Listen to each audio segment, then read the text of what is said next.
नमस्कार विद्यार्थियों, एक बार फिर आपका स्वागत है। आज हम भारत के भूगोल के अंतर्गत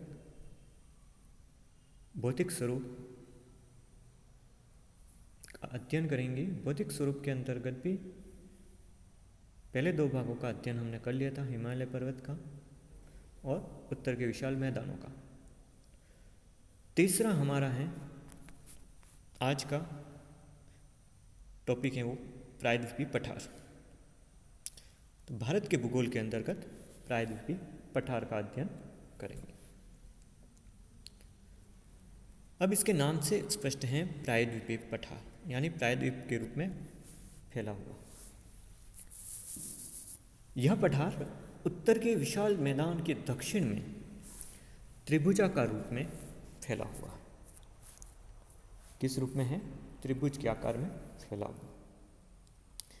इसके पूर्व में पूर्वी घाट और पश्चिम में पश्चिमी घाट स्थित है और उत्तर में अरावली, राजमहल और शिलांग की पहाड़ियाँ विस्तृत हैं। तो प्रायद्वीपीय पठार के अंतर्गत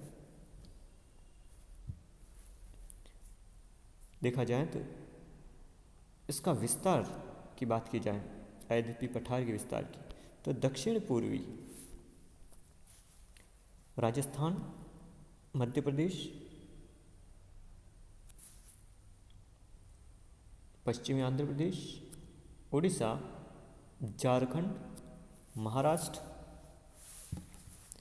कर्नाटक, पूर्वी केरल, छत्तीसगढ़ और तमिलनाडु आदि राज्य हैं। उसमें लगभग 7 लाख वर्ग किलोमीटर क्षेत्र में यह विस्तृत है, फैला हुआ है। वैसे भूवैज्ञानिक इसे प्राचीनतम जो गोंडवाना लैंड है उसी का भाग मानते हैं।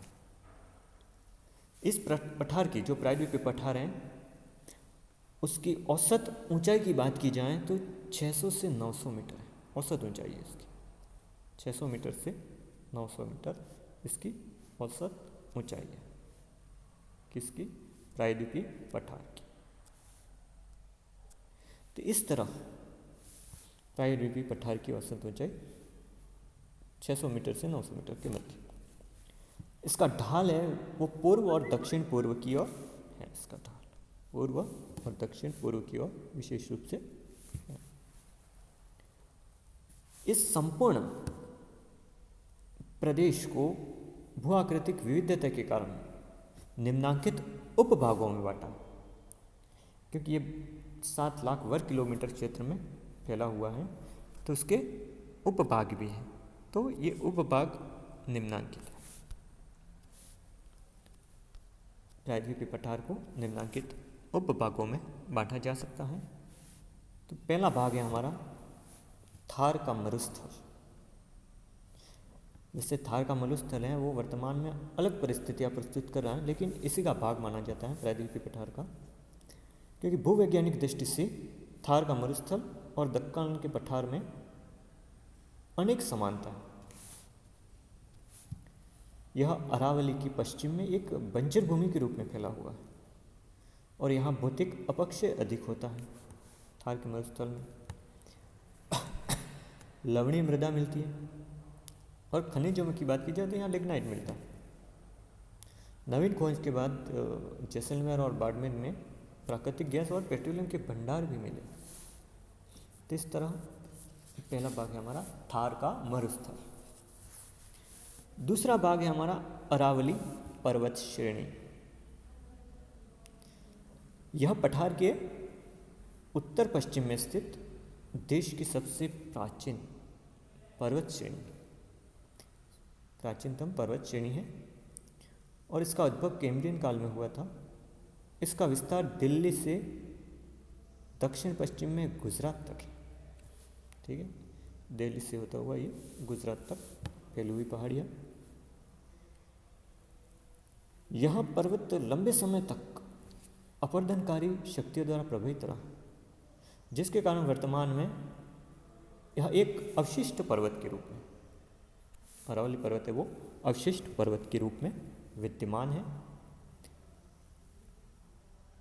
इसकी उच्चतम चोटी अगर बात की जाए, उच्चतम चोटी यानी उसका पर्वतीय शिखर है वो गुरु शिखर है, सबसे ऊंचा शिखर है वो गुरु शिखर, जो 1722 मीटर ऊंचा है। अरावली का सबसे ऊंचा भाग, ऊंची चोटी 1722 मीटर है, जो कि मध्य भारत की है, वो सबसे ऊंची चोटी कहा जाता है इसको। इसके अलावा यहाँ पे कई दर्रे हैं अरावली में, दिवेर, देसूरी, शिवपुरा, पीपीली घाट आदि कुछ दर्रे भी हैं जो यहाँ पे अरावली परिक्षेत्र में स्थित है। तीसरा है हमारा मालवा का पठार। यह अरावली के पूर्व में तथा विंध्याचल के उत्तर में स्थित है। यहाँ से चंबल, बेतवा आदि नदियाँ प्रवाहित होती है, जो कि उत्तर में यमुना में मिल जाती है ये नदियाँ। यहाँ मालवा के जमाव पाए जाते हैं, यहाँ लावा के जमाव पाए जाते हैं मालवा के पठार में, मालवा के पठार में लावा के जमाव पाए जाते हैं, और इस कारण यहाँ की मृदा मिट्टी है वो काली मृदा है, काली मिट्टी है।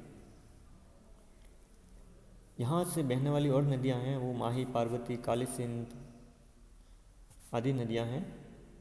यह दक्षिणी पूर्वी राजस्थान, मध्य प्रदेश, दक्षिण पश्चिम उत्तर प्रदेश आदि में ये विस्तृत है मालवा का पठार। काली मिट्टी विशेष करके कपास के लिए उपयोगी। अगला है बुंदेलखंड का पठार। यह पठार है वो मालवा के पठार के पूर्व में एक प्राचीन अपर्दित उच्च भूसतह के रूप में स्थित है। यहाँ पर बीजापुर की पहाड़ियाँ मिलती हैं और इसके पूर्व में कैन और पश्चिम में बेतवा नदियाँ प्रवाहित होती हैं। तो इसके पूर्व में कौन सी नदी है? कैन नदी, नाम याद रखना आपको, कैन। और पश्चिम में बेतवा नदी यहाँ से प्रवाहित होती। तो ये है बुंदेलखंड का पठार हो गया। अगला है बघेलखंड का पठार। यह मालवा के पूर्व में क्रमशः बात की जाए तो भांडेर के पठार और कैमूर की पहाड़ियों के बाद मध्य प्रदेश और जो छत्तीसगढ़ उनकी सीमा पर स्थित है। इसके दक्षिण में मैकाल श्रेणी आती है। इस प्रकार इसको कह सकते हैं कि यह विंध्यन श्रेणी का पूर्वी विस्तार है, और इसके उत्तर में सोन नदी प्रवाहित होती है। कौन सी नदी है? सोन नदी, बघेलखंड के उत्तरी भाग। अगला हमारा भाग है प्रायद्वीपीय पठार का ही विंध्यन उच्च भूमि। बुंदेलखंड के दक्षिण में तथा मालवा के पूर्व में विंध्यन उच्च भूमि एक कगार के रूप में पूर्व से पश्चिम की ओर फैली हुई। इसके दक्षिण में बात की जाए तो नर्मदा नदी और पूर्व में सोन नदी प्रवाहित होती है।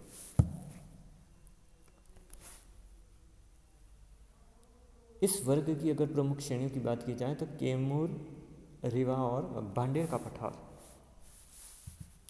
मुख्य है। विंध्याचल पहाड़ियों की सामान्य ऊंचाई की बात की जाए तो 300 से 650 मीटर इनकी ऊंचाई है। अगला है हमारा छोटा नागपुर का पठार। छोटा नागपुर का पठार यह सोन नदी के पूर्व में स्थित है, जिसका मुख्य विस्तार झारखंड में। हजारीबाग में यह सर्वाधिक ऊंचा है, जहाँ पे इसकी ऊंचाई 1070 मीटर है, और रांची भी इसी भाग का, जो छोटा नागपुर का पठार है उसी का भाग है रांची। यहाँ अनेक प्रकार के जलप्रपात मिलते हैं, जिसमें स्वर्ण रेखा पर बना हुंडेरू प्रपात प्रमुख है। स्वर्ण रेखा नदी है यहाँ पे, उस स्वर्ण रेखा नदी पर हुंडेरू प्रपात बना हुआ है। नाम आपको याद रखना है। जल प्रपात है, प्रपात का मतलब जल प्रपात, वाटरफॉल, हुंडरू, ये जलप्रपात का नाम है। ये इसी पर स्वर्ण रेखा नदी है, स्वर्ण रेखा सुवर्ण रेखा जिसको कहा जाता है, उसी नदी पर बना हुआ है। रांची के पूर्व में नेतरहाट और जासपुर पाट मिलते हैं। और पाट क्या होते हैं कि ये पठार है वो लेटेराइट के समतल टोपीनुमा आवरण लिए हुए हैं, जिन्हें पाट कहा जाता है। तो इस तरह देखा जाए तो छोटा नागपुर का पठार विस्तृत है। अगले भाग की बात की जाए तो दक्कन का पठार, अगला भाग है हमारा दक्कन का पठार। यह पठार है वो क्रिटेशियस काल में हुई दरारी उद्गार से निकले लावा से बना हुआ है।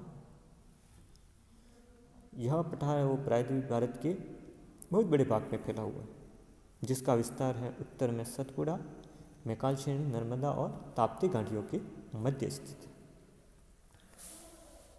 यह पश्चिम में राजपीपला पहाड़ी से पूर्व में महादेव पहाड़ी तक विस्तृत है। अगर यहाँ पे सतपुड़ा की बात की जाए तो सतपुड़ा की सबसे ऊंची चोटी है वो धूपगढ़ है, जो 1350 मीटर ऊंची है। तो यहाँ पे पूछ सकते हैं सतपुड़ा की सबसे ऊंची चोटी कौन सी है? धूपगढ़। सतपुड़ा के दक्षिण में लगभग संपूर्ण महाराष्ट्र में बैसाल्ट से निर्मित दक्कन का पठार स्थित है। इसके तीन ओर गोदावरी, भीमा और कृष्णा नदी घाटियाँ हैं।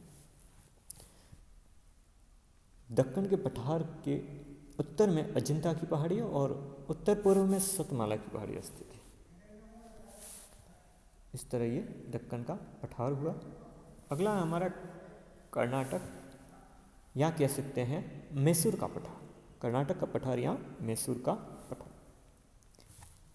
तो यह दक्कन के पठार के दक्षिण में स्थित है। इसके उत्तर में कृष्णा और इसकी सहायक नदियाँ मालप्रभा है, घाट प्रभा है आदि बहती है। और यह पूर्व में पूर्वी घाट और पश्चिम में पश्चिमी घाट से सीमाबद्ध है। इसके पूर्वी घाट और पश्चिम में पश्चिमी घाट के अंदर सीमाबद्ध बंधा हुआ है ये, यानी इसके मध्य में फैला हुआ है। भू आकृतिक दृष्टि से इसको दो भागों में बांट दिया है, एक मालनाड है और एक मैदान।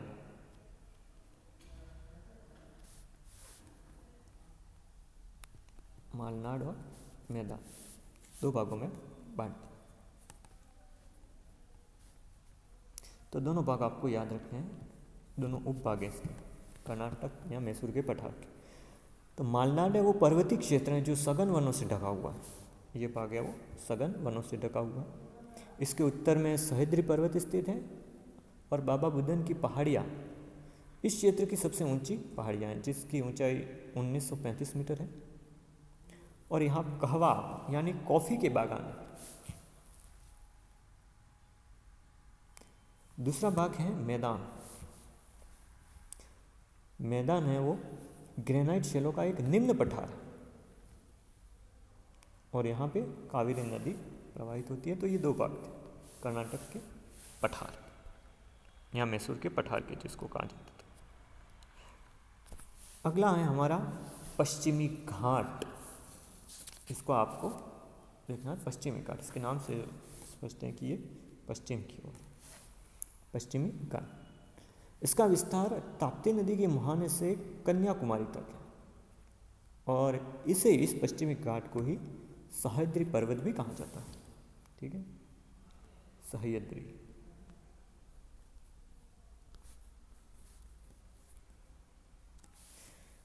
तो ये सह्याद्री पर्वत आपको याद रखना है, सह्याद्री पर्वत भी कहा जाता है।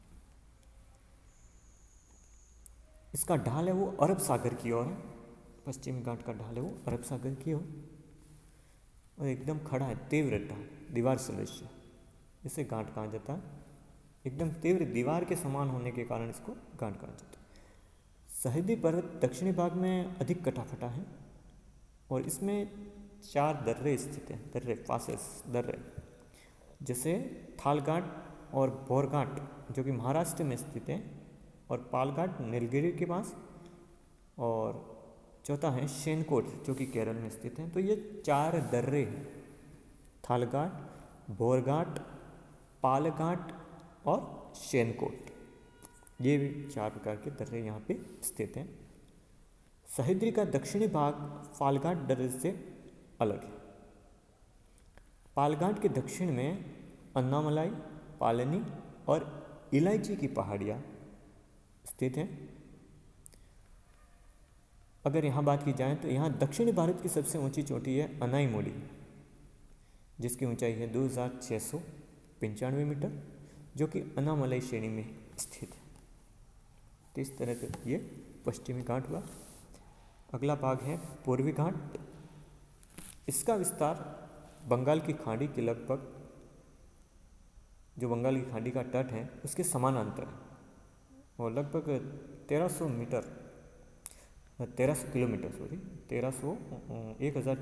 किलोमीटर में है, विस्तृत है, जो कि एक कटाफटा यानी सतत रूप से फैला हुआ नहीं है।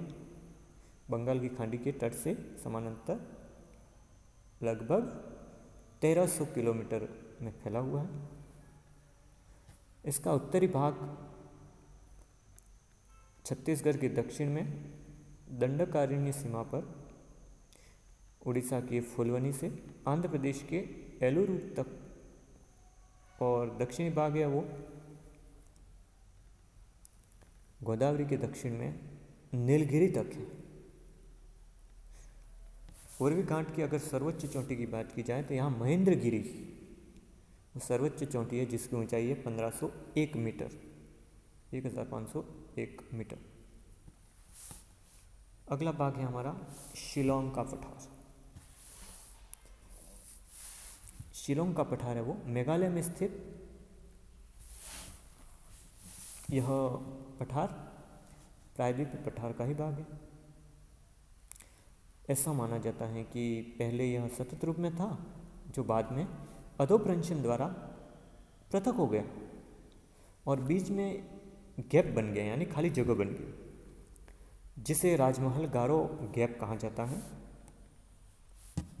राजमहल गारो गैप। इसके उत्तर में मिकिर और रेंगमा की पहाड़ियाँ स्थित है, शिलोंग के पठार। तो इस तरह हमने पढ़ा प्रायद्वीपीय पठार, उसका विस्तार और उसको कितने उपभागों में बांटा गया। यह हमारा भारत के भौतिक स्वरूप में तीसरा भाग था। धन्यवाद।